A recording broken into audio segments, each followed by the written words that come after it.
Okay, hello everybody. Welcome to the Bootcamp Blueprint, the place where personal trainers go to grow their bootcamp and social media.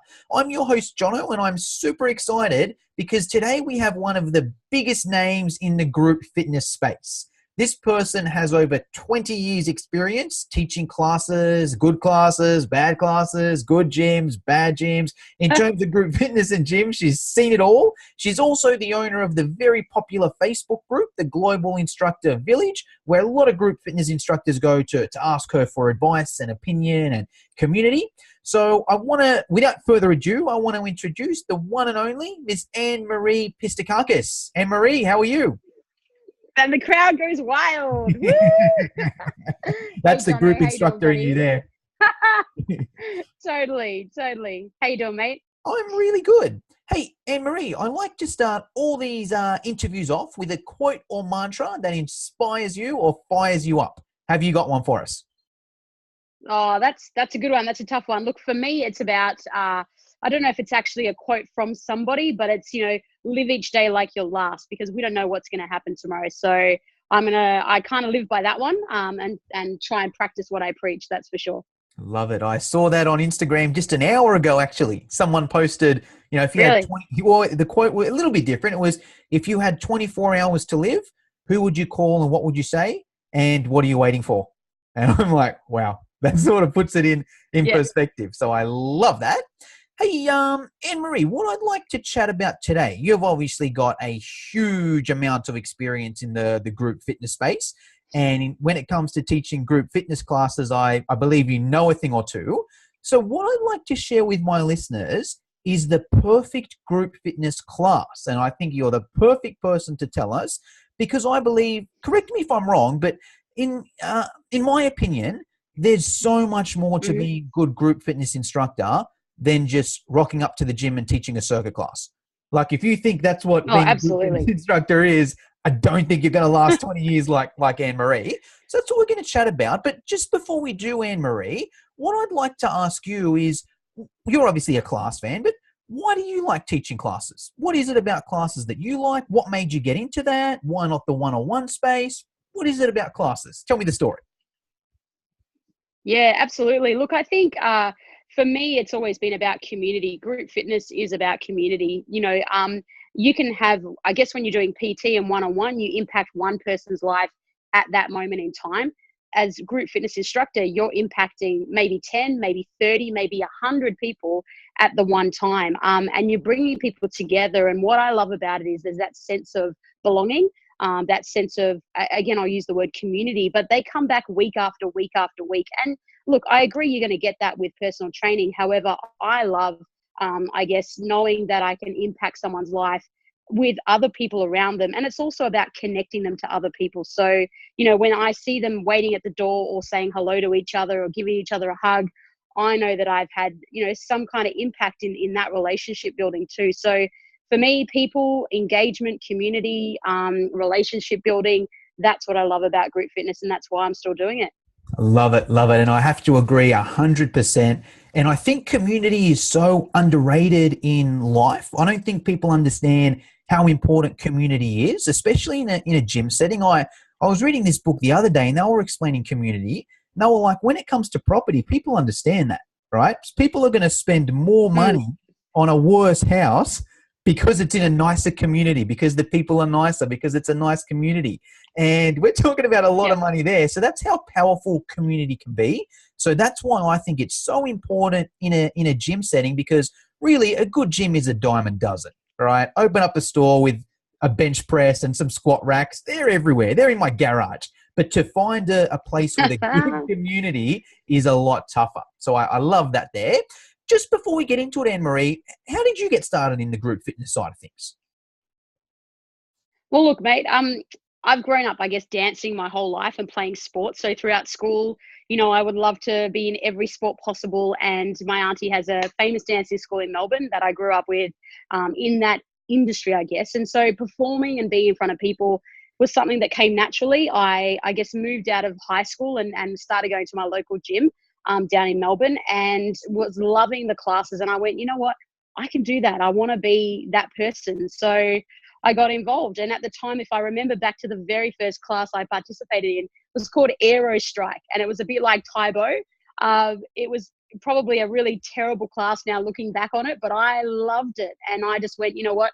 I want to be that instructor. What do I need to do? And I was just fortunate enough to have an amazing group fitness manager who recognized that and took me under her wing, and then put me through some of the trainings. And here I am, still going strong. Love it. All right. Well, let's get into this perfect class, Anne-Marie. In my opinion, this class begins even before you leave your home, even before you get into the gym there. What's your opinion on that? Or is there anything before you leave your house to head to the gym? What do you need to have done for that class? Yeah, absolutely. Jono, there's probably a few things, and you touched on before about, rocking up to a circuit class and just doing it.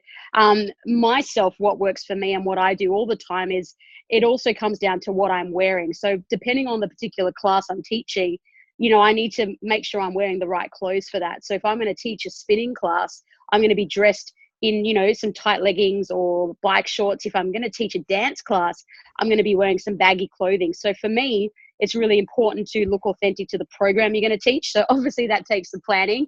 I can't just go to my wardrobe and pull out clothes. I need to plan that before I'm going to go. And then also the music. So preparing your music.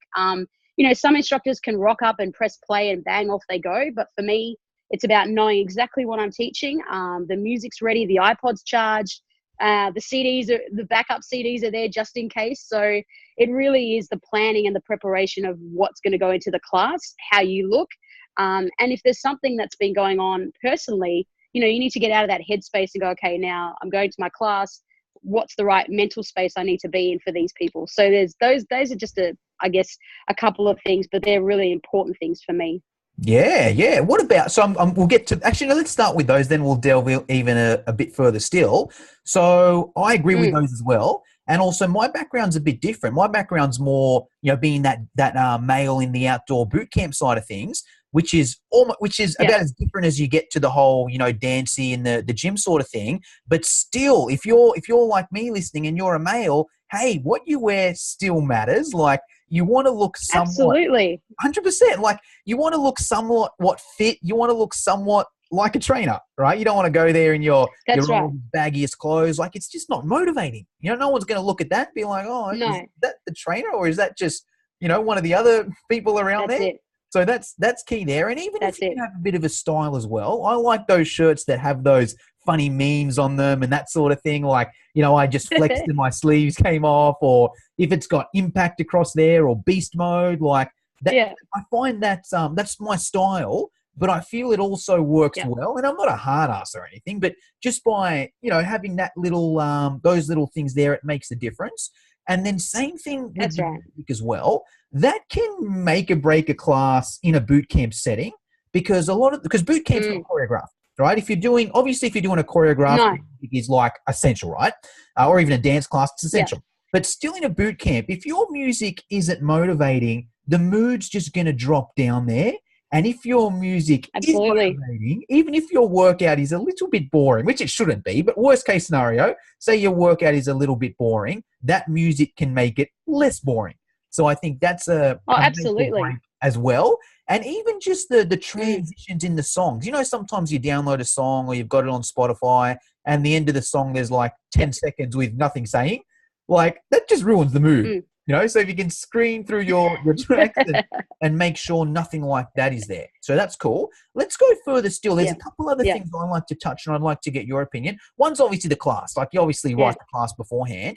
And how detailed do you get in that, in terms of, do you visualize, all right, where are people going to stand? How am I going to explain this? How am I going to demo this exercise? Do you do any of that stuff beforehand? Yeah, look, I think it also comes down to practicing. Sometimes if you're going to do a certain move, and this comes to circuit and boot camp stuff, if you're going to demonstrate a burpee, well, then you need to know how to do it well. You need to know the options. And so it's about practicing it, and again, getting in front of a mirror to look authentic when you actually do it, because there's nothing worse than telling people, hey, we're going to do this move and you can't do it, because then they're like, well, you're the trainer. Why can't you show me how to do it? So yeah, there is some preparation in the moves, regardless of what the program I'm teaching. I do like to visualize, and I'm glad you pointed that out, because for me, I think it remembers, like sometimes that helps you to remember what you're going to teach. If you can visualize maybe the sequence of, if it's a circuit class, you're going to have 6 rounds. We're going to do bang, bang, bang, bang, bang. And already I can tell you what's in my head for what I'm going to do for that class. So yeah, that for me is a great way to remember the choreography or the movements without writing it down and, getting your piece of paper and going, okay, what am I doing next kind of thing. And also too, I like to feel what the room's going to be like the ambience, the light's going to be down. What's the smell of the room going to be like? Is it going to be packed? Is the volume going to be too loud? Am I going to be too loud? So all those things make up for a great class. Absolutely. Yeah, I love it. I'm glad you're the same, because I was like, oh no, am I just a loser overthinking it? So I'm glad you said that. No, Jono, no. And so whenever I get asked to cover a class, the person that I cover for, or the group manager, probably hates me because I ask all those questions. I'm like, okay, so, how big's the room? How many people? Yeah. How many people came last week? What does it smell like? What's the sound like? Is there a board? Like, I ask every single question there. They're you probably do, like, but you need to. 100%. They're like, your average person is probably like, mate, just go and teach a class. But if you're taking it seriously and you want to give that best possible class, you need to know these things. It also comes down to you being professional as well. So there's a difference between someone who is just going to rock up and do the class, and that's great. You might get asked back to do it again. You might never get asked back to do it again. But if you're professional and you care for what you're doing, which I'm pretty sure that everyone out there, 99% of the people in our industry actually care what we're doing. That just comes down to being, top of your game all the time. Yeah, awesome. All right. Now let's move on a bit, Anne-Marie. So we've left our house, all right? We're prepared. We've got our outfit. We've got our music. We've bought that plug in case we've got the new iPhone and the gym's got the old adapter there. That's right. We're all prepared. We know how many people are going. We arrive to the gym. What are those little things we need to do at a gym? And probably before that, how early do we need to get there? And what do we need to do between the time we get there and the time the class starts? Run us through those situations, or what we should do. Yeah, cool. So I guess there's a couple of things. Some clubs you need to sign a timesheet, you need to scan a finger. That takes time. So if you're rocking up 5 minutes before the class, forget it, because you need to check in and do all those things. You need to give yourself, look, I am terrible at being way too early. So, I sometimes sit in my car, listen to the music before I actually go inside, because I'm sitting there, half hour before, but that's just me. I would say no later than, say, 10 minutes, 15 minutes, you should be there to be able to talk to the people. And it also depends on if you're following another class or if you're actually in the room, in the studio, because if you're in the studio, some people like to come early and they like to set up their stuff. So you want to be in there with some music playing for them, being able to greet them and not looking like worried or nervous because you're running late. If you're following a class, so you're outside the studio waiting, it's really nice to engage with the people that are at the door waiting to go into your class and having a chat with them. So I'm always there 15 minutes before, having a chat. How's everyone feeling tonight? I might just already start to see if there's new people that are there and go and introduce myself. And it's really good to do that because, again, it shows professionalism. It shows you care. And already, I mean, you would know this, that people make that impression within the first, 30 seconds of meeting you. So if you're rocking up late, stressed, nervous, sweating because you're running late, that's not a good look. So, there's some key points for me. I always like to go to the toilet before the class, so I have to give some room in there for that one. There's always a nervous little toilet stop, but that's because I want to do a great class and I don't want to have to go during the class. So I guess they're my main tips. Be there on time, make connections with the people, set the room up if you're able to go into the room. Get some ambience created, so already the energy feels good from you and it's not a negative feeling that you're sending to the people. Love it. I'll expand on that and I'll go both ways. So I'll go why I agree with the group fitness and why it's even more important with a boot camp still. And if you're listening to this, you'll probably see some themes where I'm very passionate about group fitness. And I'm even more passionate when it comes to boot camp and my own sort of thing there. So I use all these strategies with group fitness, but even exaggerate them in a boot camp side of things. But let's start the group fitness. And I'll share a story that kickstarted why I get there early. So if it's my own boot camp, I'm there half an hour early, all right? Because I want to spend 15 minutes setting everything up, so I'm there 15 minutes early doing nothing, all right? That's my goal. If it's my boot camp, I want to be there half an hour early, so I've unpacked everything. I'm sitting down on a seat with the music playing, with the other seats there, just waiting for the first person to come so I can talk to them. And then when the second person comes, I can talk to them. But I can also introduce those two people and they get talking, building that community there. So that's why it's essential in a boot camp, because from the boot camp side of things, you don't want to, even if you got there 15 minutes early and people are starting to come 15 minutes early, but then you're there setting up, it's not the same. Because you can't interact with them, you can't get them talking. So that's my tip for the boot camp side of things. Group fitness, exactly the same. At a gym, it might be a little bit easier because you don't need to unpack your car and that sort of thing. But still, I'll be at that gym at least 15 minutes early for those exact reasons Anne-Marie said. And here's the thing. I went to a Pilates class at a gym once, and the instructor was late. Not too late, maybe 2 or 3 minutes late. But that's a lifetime in the group fitness world. People are sitting there, they're looking at the clock. It's dead awkward if they don't know each other. No one's talking, and then the instructor came in and they were in a bit of a huff and puff and they're like, oh my God, I'm so stressed. There was traffic. It usually takes me, 10 minutes to get here. But with this traffic, it took me 25 minutes. But hey, we'll get started in a few minutes. I've just got to set up my music. You guys start doing this, blah, blah, blah, blah, blah. And then I sort of thought about it. I was like, hey, all that could have been avoided if you just aim to get to the class 15 minutes earlier. All right. So if you're aiming to get to that class right on time or 5 minutes beforehand, traffic's going to happen. If you live in Sydney or you live in Melbourne, traffic's going to happen. So it's everywhere. Exactly. You've got two choices. You're like, all right, I can just aim to get there a few minutes early. And then if traffic's there, I won't take any responsibility and just blame traffic. But hey, that's not good for the participants. It's not good for the gym. It's not good for your business. Or you could go the other way and say, hey, I'm going to get there a minimum 15 minutes early. So even if there's a lot of traffic and I'm 15 minutes late, I'm still on time.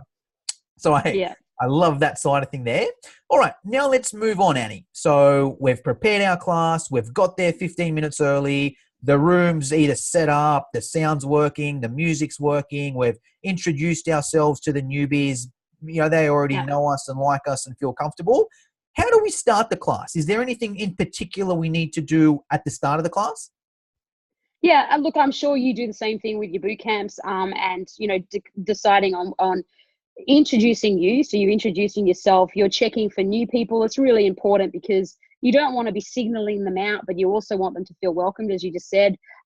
Any injuries? Now, this is always a tricky one across gyms and PTs and circuit. You want people to know that you're aware if someone has an injury that you're going to be looking out for them. But at the same time, it's not about them, signaling them out and them thinking it's all about them as well. Because otherwise, 10 minutes later, you're still talking to them about their injury. So, from my point of view, it's around acknowledging that if anyone is injured or is pregnant, that these are the things you should be doing, and I'll be watching out for you. So, you can let me know during the class. And also a bit of a rundown of what's going to happen, because if they've come to your circuit class or boot camp, and then today's focus is going to be around HIIT training, well, they need to know that's what it's going to be. We're going to be on the floor, we're going to be jumping around, we're going to be running, just a quick little snippet. Now, all that could take 2 minutes, or all that could take 10 minutes. So my suggestion is less is best. Keep it precise, but absolutely that introduction is your opportunity just to create what that experience is going to be like for people. If it's a great introduction, wow, fantastic. If it's a crappy introduction, you're going to be trying to make it up throughout the rest of that hour session. So, good luck with that one, guys. Love it.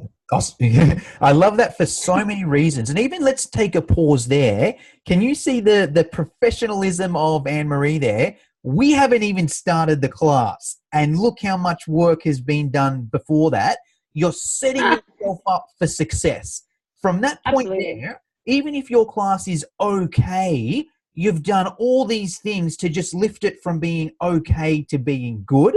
and you're just setting yourself up for success. If you don't do these things, you're setting yourself up for failure. And don't get me wrong, not everyone prepares as much as me and Anne-Marie. They might be a complete natural and they can just walk in there and still rock it, but it's going to be so much harder for them. They need to, they're just on an uphill battle.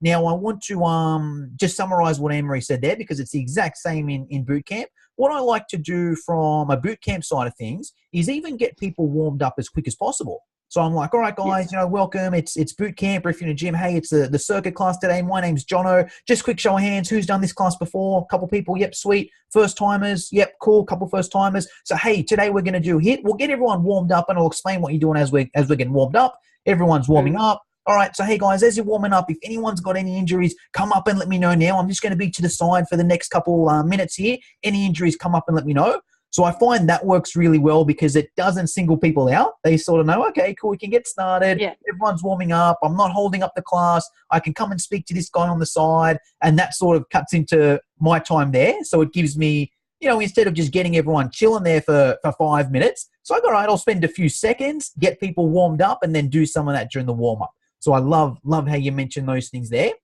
Now let's go during the class, all right? So we've set up everything for success. Now, we won't go too much into like how to structure a class because that's so much different for everyone, right?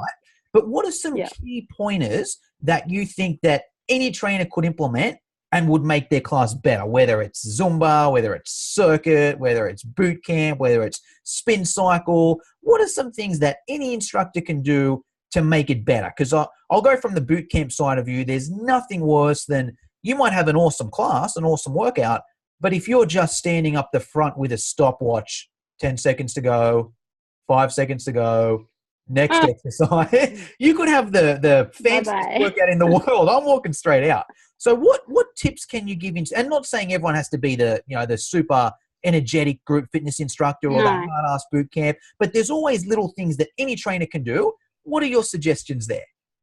Yeah, look, I'm going to just touch on something that I've just updated recently, and that says understanding people's learning. So understanding adult learners. I think it's really important as a trainer that we can recognize and look out to the people in front of us, and just recognize what type of learners we've got in the room, because the people that are like all smiling and, right down the front, they're the ones that are loving life. You got people up the back that are doing the move, but maybe not participating as much. They're still loving the workout. So, if someone's struggling out there, recognize that. You got to be teaching to the people in front of you. So regardless of if it's a boot camp or a spin class or a yoga class, really look at who's in front of you, and teach to those people. And like you mentioned, Jono, you can have the best class planned, ready to go, but if you aren't delivering to what's in front of you, you're not going to get anything. So my number one tip is that.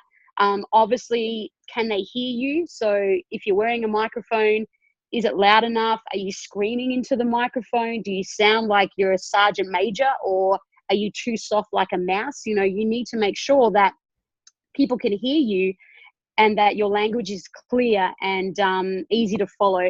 And then if you're using music, the same thing. Is it too loud, too soft? So, my tips are really about teaching to who's in front of you, because that way you'll deliver an amazing class regardless of what the actual content is in that class. I love it. And you've hit the nail on the head there, and probably even more important with boot camp, because sometimes if a trainer's starting off in boot camp, they've got this really fancy workout they want to do, and that's great, but it's almost like a riddle to figure out. Hey, you got to do 7 of these and then 3 of these and then run over there and do 10 of these. And if someone's a newbie, they're gone. But if you can recognize the different stages, and also I love that the adult learning side of things. So what I find in a boot camp setting, it works really well if you have a board where you can write it down. So you've got, hey guys, look, here's the board here. Here are all the exercises. Have a quick read. I'm going to explain it anyway. We're going to do 10 of this and then 9 of this and then 8 of this and then 7 of this. Watch me do a few reps of everything. All right, everyone else do a few reps of everything. Cool, we got half an idea. All right, let's get started. I find with that, you hit a few blocks. The people that like to read things, okay, it's on the board.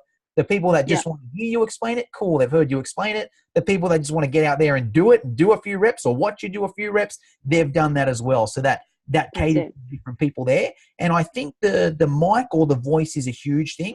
I think a lot of boot camp instructors understand. They usually won't have mics. So like, hey, I've got to be loud so people hear me. Yeah. I think this is a common issue in the gyms as well, especially if you're not a designated group fitness instructor and your background is more a personal trainer or a boot camp instructor, and you just go in and teach a class or two a week. A lot of the time, those people hate wearing mics. They're like, I don't need a mic. I'll just But it's a huge difference. I hate going to a class unless you have a super loud voice in a group fitness room. You better be wearing the mic, because if I can't hear you, I'm not enjoying the workout. I might miss your instructions. And I also like a bit of music in there as well. So, the mic is spot on. So I love that point there. Now, we've gone through our class, Anne-Marie. What about towards the end? Let's say just before the class finishes, let's say that whole point. So maybe a minute or two before the class finishes, and then the class finishes. What do? Do you just walk straight out of there? Do you, do you hang around and say goodbye? Do you add them to Instagram? No, I just drop the mic and go. Yeah. What's the go? Yeah, look, I think it's really important. You're getting to the end of the class. It's really about encouragement, motivation that they got through it. Really praising them on their efforts and making the time to come and spend it with you and doing the workout for themselves. So there's a lot of encouragement from my end to them about, whether they were new to the class, whether they're a regular. I've loved seeing you today. I can't wait to do it all again next week. So it's always reminding them about coming back, and if they don't come, what's going to happen if they miss out. So it's creating that sense of belonging again to come and be part of it.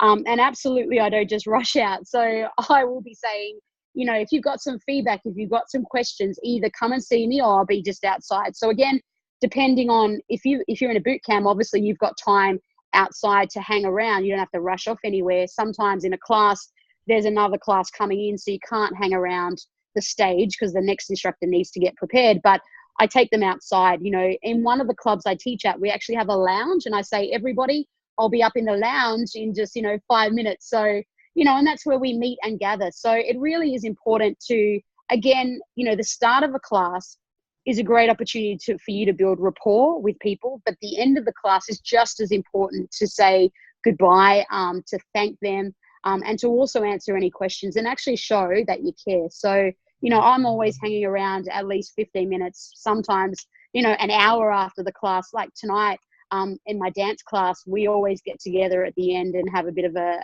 chin wag. So, I think that's really important for any instructor across anything that you do. Yeah, I think it's in boot camp, to me, that's the best sign of how good your boot camp is how long your participants stay afterwards and hang around. Because if they're hanging around after boot camp, you've done a good job of building that community and getting people to bond.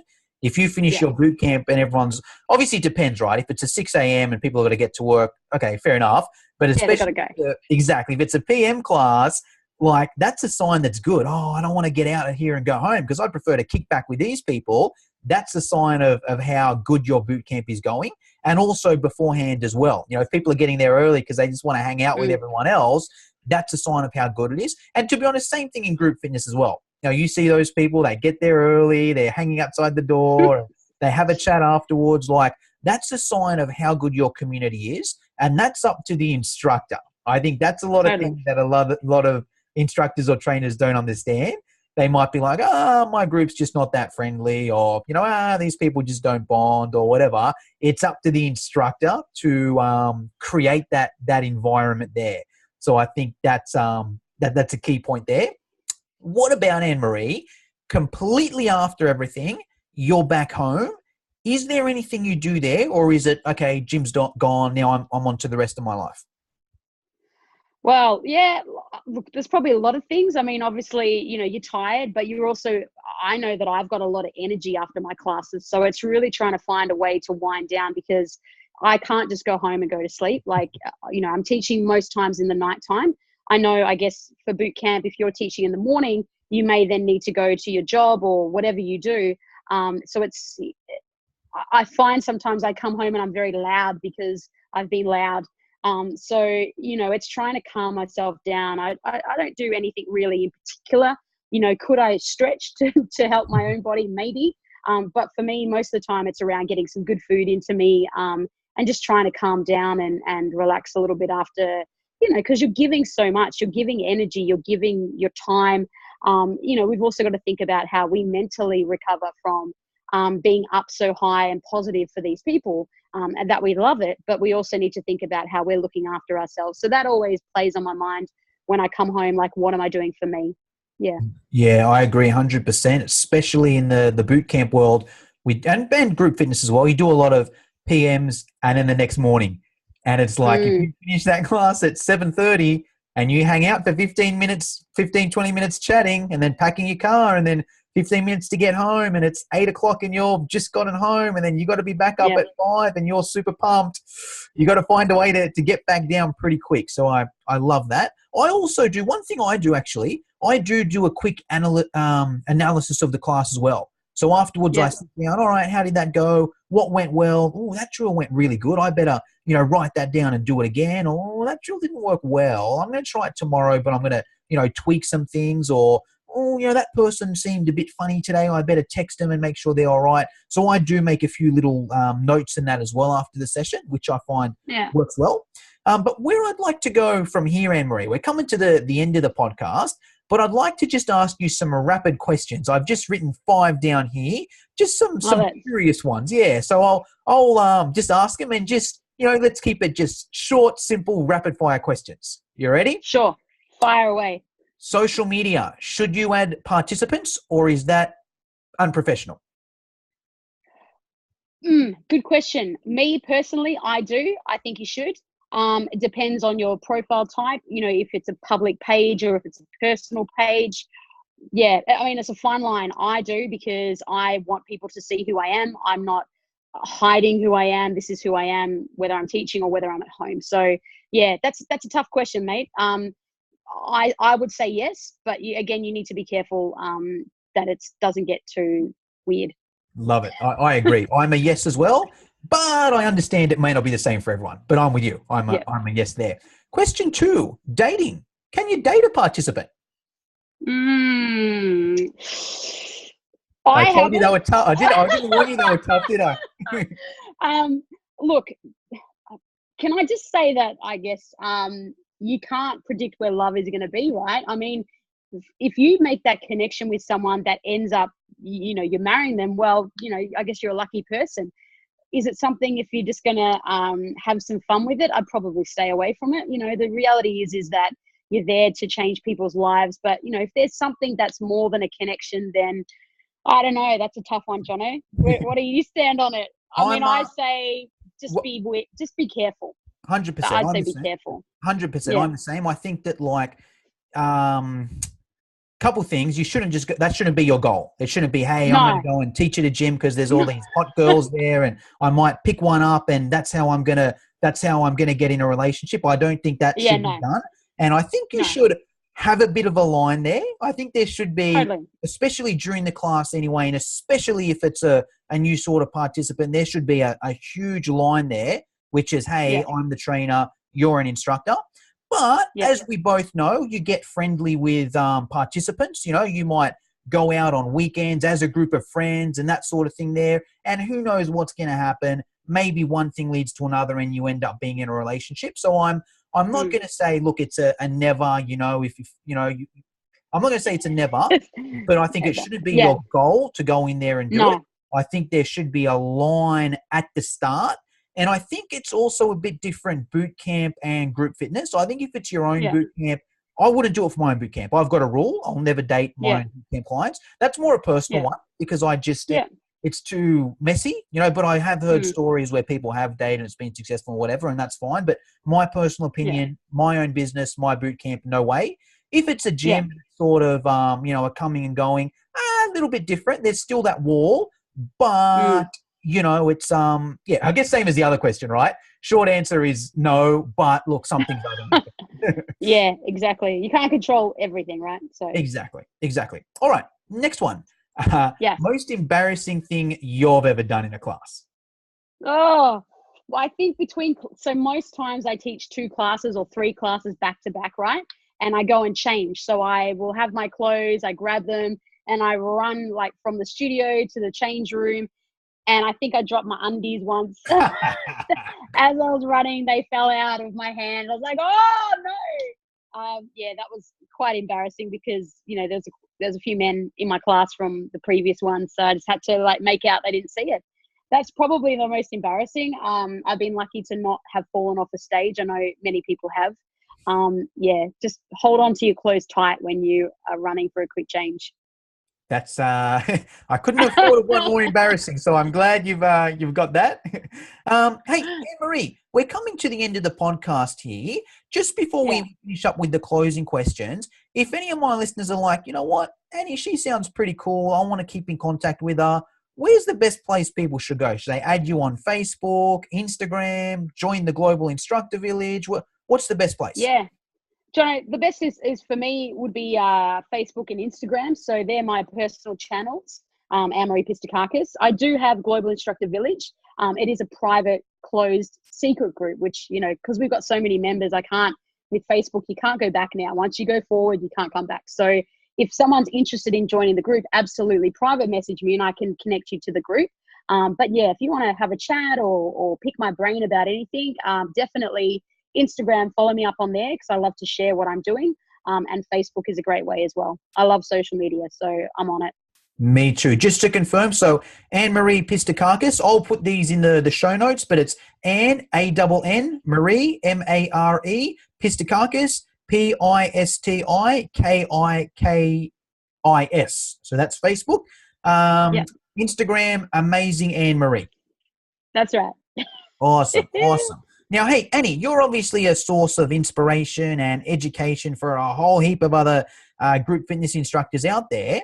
Where do you go for your inspiration and education? Do you have any books you recommend, courses, podcasts, people to follow on social?